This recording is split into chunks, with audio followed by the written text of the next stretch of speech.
Prosecutors in Georgia are launching a criminal probe into Trump's efforts to essentially overturn the results of the general election.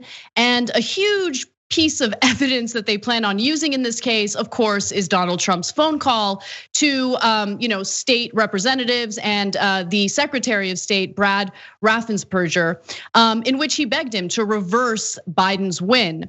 Now, Fulton County prosecutor Fannie Willis sent a letter Wednesday to state government officials, including Raffensperger, requesting that the offices preserve documents related to the call. And that's according to a state official with knowledge of that letter. Prosecutors are also looking into several charges ranging from false statements to, quote, any involvement in violence or threats related to the elections administration. Raffensperger, his office, has also opened a separate investigation into the phone call. The office confirmed that it had opened the inquiry after it received a complaint about Trump's conduct. And for those of you who might have forgotten about the call, or maybe you haven't heard the call because so much news has happened since this was released, this is the call that Trump had with the Secretary of State of Georgia in an effort to overturn the election results. You should want to have an accurate election. And you're a Republican. We believe that we do have an accurate election. No, I know you don't. No, you don't. You don't have, not even close. You're off by hundreds of thousands of votes. You know what they did and you're not reporting it. That's a criminal offense. And you can't let that happen. That's a big risk to you and to Ryan, your lawyer. That's a big risk. But they are shredding ballots, in my opinion, based on what I've heard, and they are removing machinery, and they're moving it as fast as they can, both of which are criminal fines, and you can't let it happen, and you are letting it happen. I'm notifying you that you're letting it happen. So, look, all I want to do is this. I just want to find 11,780 votes, which is one more than we have, because we won the state. Now remember, Georgia did 2 hand counts following the election results just to confirm that there wasn't any type of inconsistency or voter fraud or any issue like that. And each time they did it, it just reconfirmed what we already knew, that Joe Biden won the state of Georgia. But Trump was undeterred and he kept pressuring the Secretary of State to find tens of thousands of ballots in order to fraudulently win the election. Yeah, so look, on the issue of the insurrection that he's being tried for in the Senate now, on him constantly lying to provoke people, they definitely guilty. On the issue of saying fight like hell and some other words that he used, go down in the Capitol, is it enough to say that he told them to do violence? I'm not sure. And so there's different standards for legal cases, et cetera.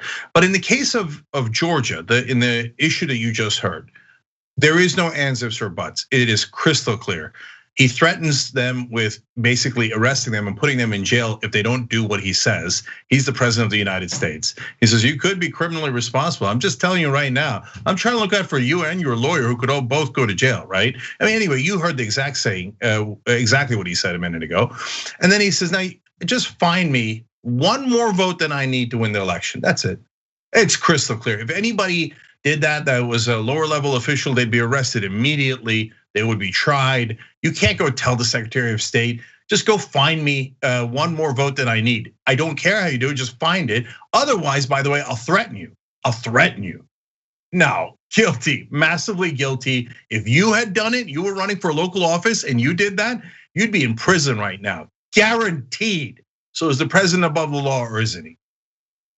Yeah, and I think that criminal prosecution is so important because I agree with the impeachment trial. I think that it needs to happen, but I'm also not naive enough to think that Republican senators are going to do the right thing. You need a 2/3 majority in the Senate to vote in favor of convicting him.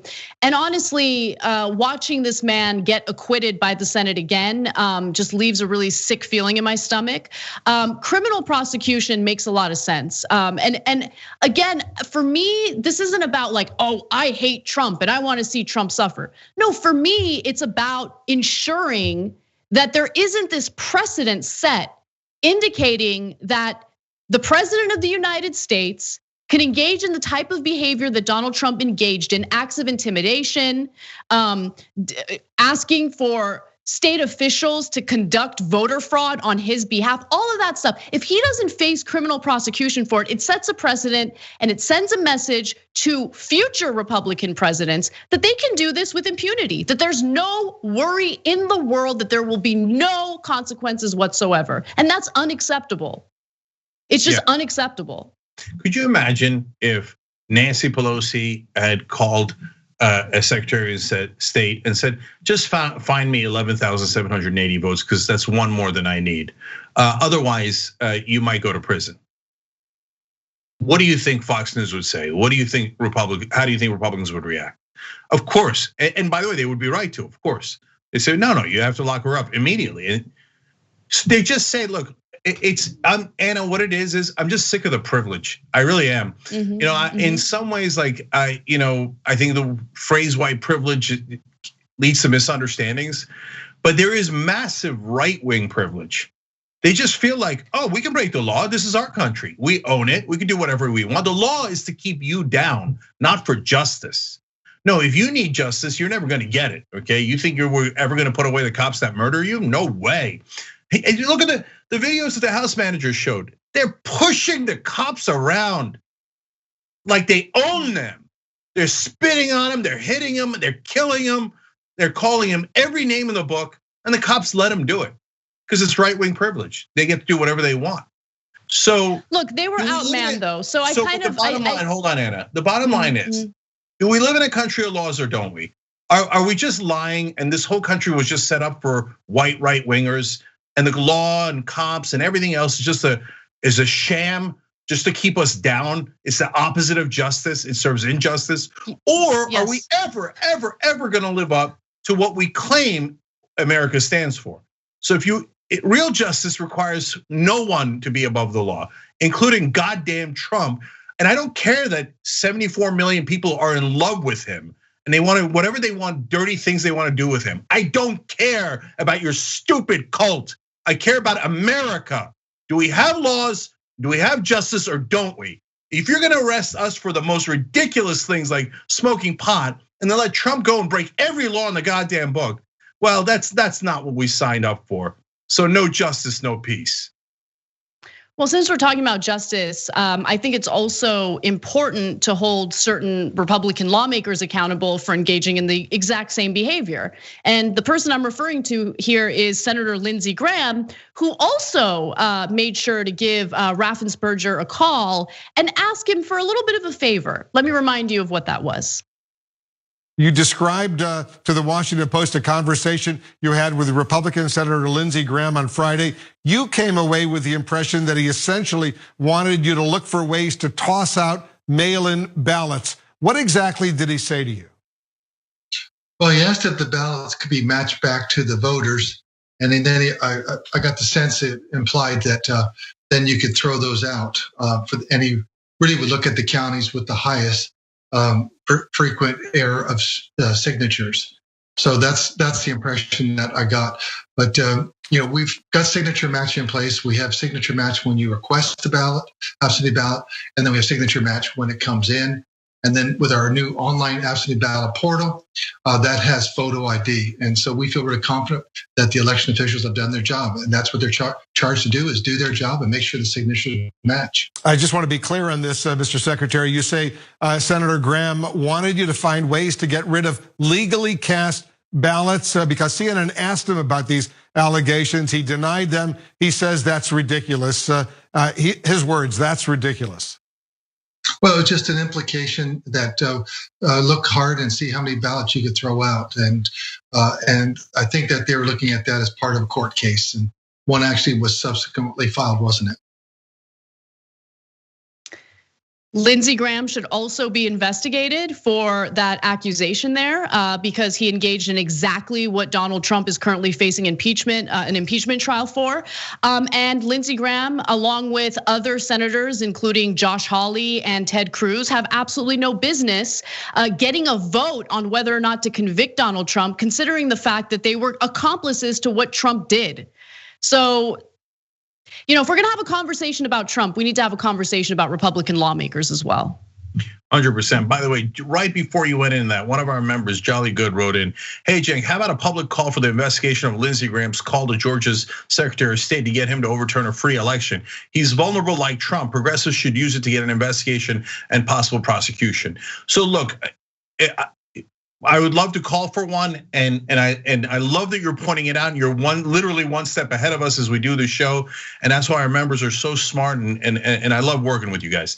Now, having said that, so we can't hold Trump accountable for a minimum of half a dozen super clear crimes.